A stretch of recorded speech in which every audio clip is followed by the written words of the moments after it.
नमस्कार पेरेंट्स आज हम बात करेंगे about primitive reflexes, a basic introduction कि ये क्या है और ये हमारे लिए क्यों इम्पॉर्टेंट है। रिफ्लेक्स जब हम बोलते हैं तो वो एक इनवॉलंटरी एक्शन होता है जो हमारा स्पाइनल कॉर्ड कंट्रोल करता है। इनवॉलंटरी मतलब जिस पे कंट्रोल नहीं है, ब्रेन का कंट्रोल नहीं है। अगर हमारे आँख में कुछ गया तो हम तुरंत अपनी आँख बंद करेंगे, हमारी नाक में कुछ गया हम तुरंत छींक देंगे। रिफ्लेक्स है, कोई कंट्रोल नहीं है हमारा उस पे, है ना। छींक को हम कंट्रोल नहीं कर सकते, वो आएगी ही आएगी। तो वैसे ही प्रिमिटिव रिफ्लेक्स वो होते हैं जो जब बच्चा मम्मी की गर्भ में होता है, पेट में होता है, तब डेवलप होना शुरू करते हैं।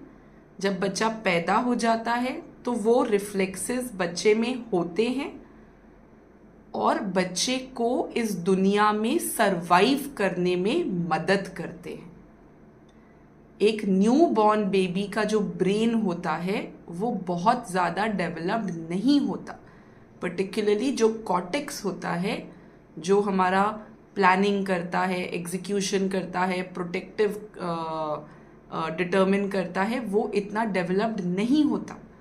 इसलिए ये जो रिफ्लेक्सेस हैं ये हेल्प करते हैं बच्चे को सरवाइव करने के लिए।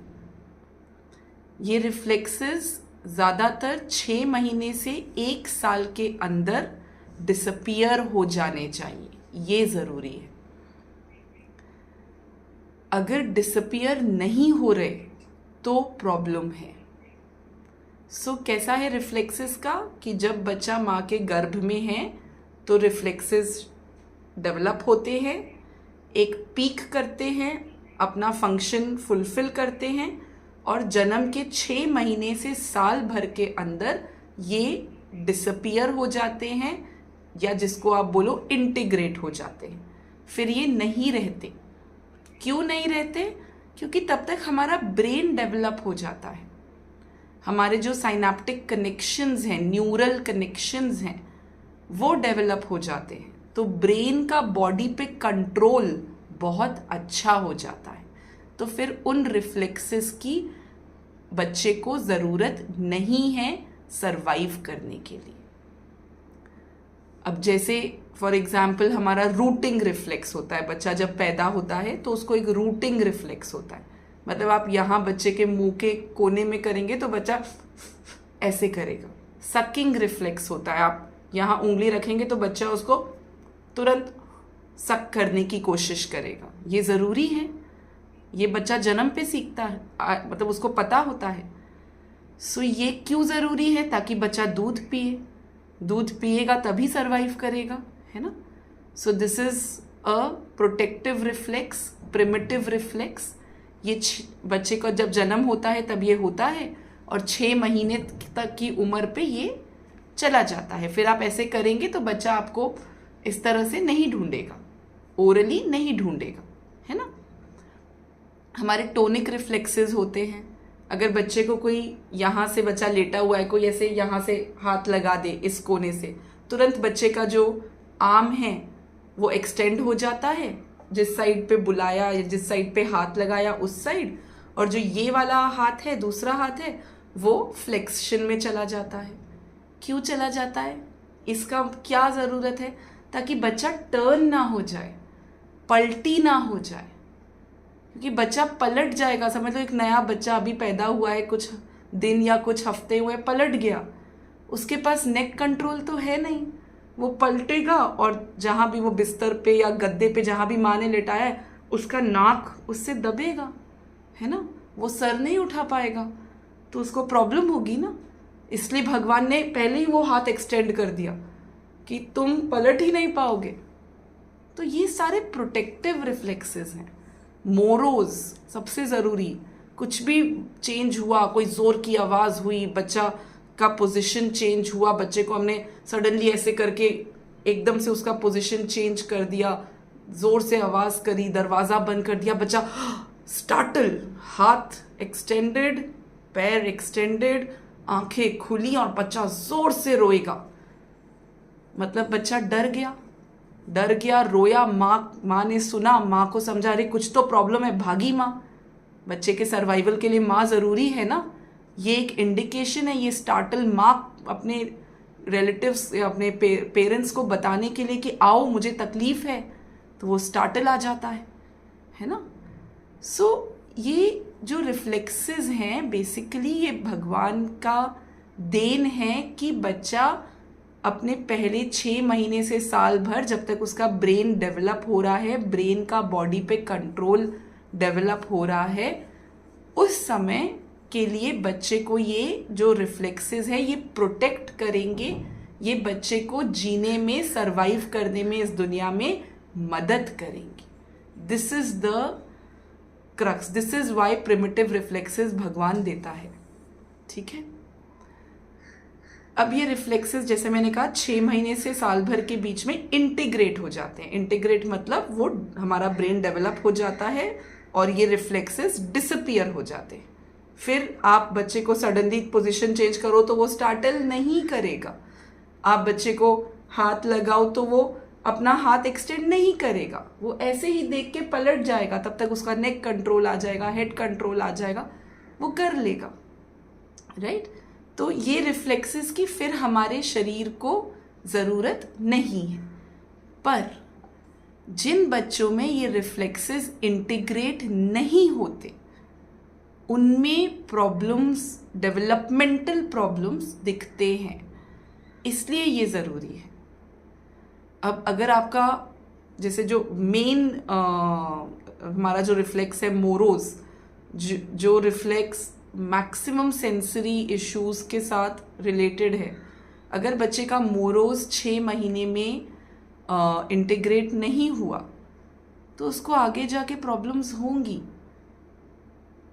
मोरोज में कैसा हो रहा है कि मोरोज बच्चे को किसी चीज़ का कोई डर हुआ, आवाज़ से, पोजीशन से, तो वो स्टार्टल कर रहा है, रो रहा है, उसका वो डर रहा है बेसिकली वो बच्चा, है ना।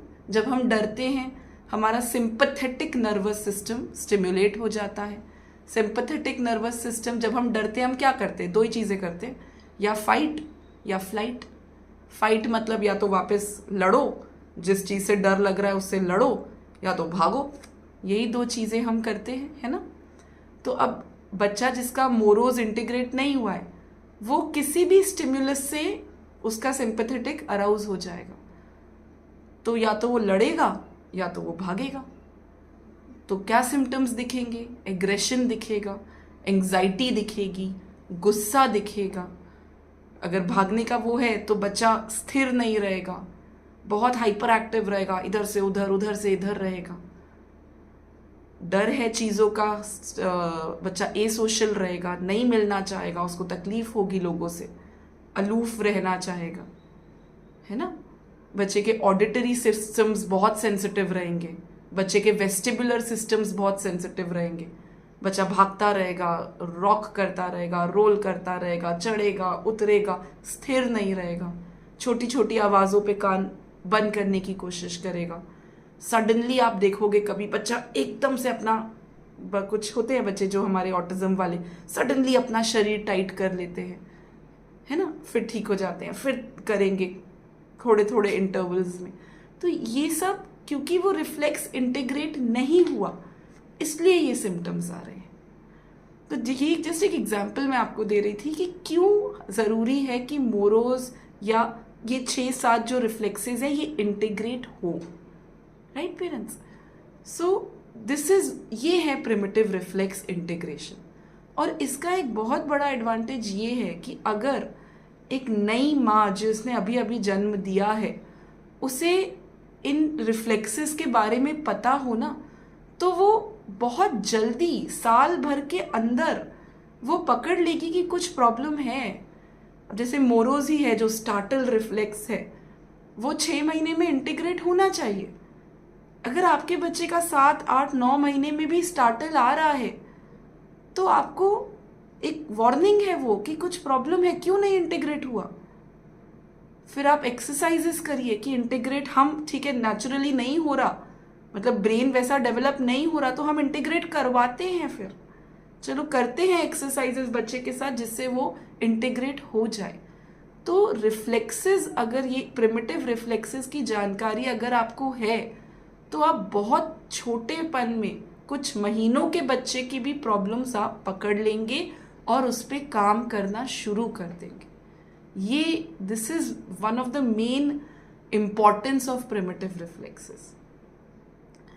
सो मेरे बेटे का मैंने जो पामर रिफ्लेक्स होता है, होल्डिंग, जो बच्चा थोड़ी सी उंगली दो इतना टाइट पकड़ेगा कि आप बच्चे को अपनी सिर्फ उंगलियों के मतलब बच्चा आपकी उंगलियां पकड़ा, आप उसको उठा लेते हो, पामर रिफ्लेक्स बोलते हैं इसको। मेरे बच्चे का ये इंटीग्रेटेड नहीं हुआ था टाइमली, तो करवाया था, फिर उस पर एक्सरसाइजेस करके उसको ठीक किया। तो एक वो माँ को समझ आ जाती है कि कुछ इशू है, काम कर लो जल्दी जल्दी। ये भी एक एडवांटेज है प्रिमिटिव रिफ्लेक्सेस के बारे में जानने का, राइट पेरेंट्स? सो ये हैं आपके प्रिमिटिव रिफ्लेक्सेस, बहुत ज़रूरी हैं बच्चे के सर्वाइवल के लिए। ये कंप्लीटली इनवॉलेंटरी हैं, इस पे ब्रेन का कंट्रोल नहीं है। ये जो रिफ्लेक्सेस हैं ये साल भर के अंदर इंटीग्रेट हो जाने चाहिए। कुछ रिफ्लेक्सेस हैं जो 6 महीने तक ही इंटीग्रेट हो जाते हैं, इंटीग्रेट मतलब डिसअपियर हो जाते हैं, और कुछ हैं जो साल भर के अंदर डिसअपियर हो जाते हैं। तो ये हो जाने चाहिए, और अगर ये ना हो तो फिर डेवलपमेंटल इश्यूज दिखते हैं। This is the intro of primitive reflexes, introduction. अब मैं आपको इन द कमिंग वीडियोस, इसके बाद जो वीडियोस आएंगे उसमें एक एक रिफ्लेक्स पे, कि अगर आपके बच्चे का मोरोज इंटीग्रेटेड नहीं है तो कैसे पता चलेगा कि इंटीग्रेटेड नहीं है, उसके क्या लक्षण हैं, और हम क्या करें कि इंटीग्रेट हो जाए। तो अब स्टेप बाय स्टेप आपको एक सीरीज बना के देंगे इन द कमिंग वीडियोस, जहाँ एक एक रिफ्लेक्स को हम टारगेट करेंगे, right parents? So I hope आपको एक ब्रीफ आइडिया आ गया होगा कि ये जो टॉपिक है ये क्यों ज़रूरी है जी। सो या share the video, like it, subscribe to our channel and let the Shakti spread. Vijay Bhava Tatha Astu. Namaskar.